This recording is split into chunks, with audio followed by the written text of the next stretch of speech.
మీ Vijaya Pratap Reddy, AP state food commission chairman.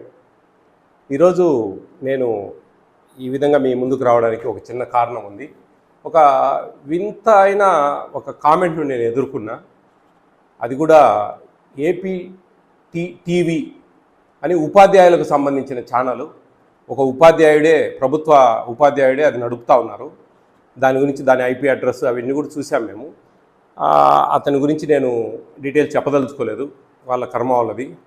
దీంట్లో నేను 2022 సంవత్సరం ఒక కంప్లైంట్ మీద, అంటే కాకినాడ జిల్లాలో వెళ్తూ కాకినాడ జిల్లా కరప మండలం గురజాపల్లి అనే ఒక జెడ్పీ హై స్కూల్కు వెళ్ళడం జరిగింది.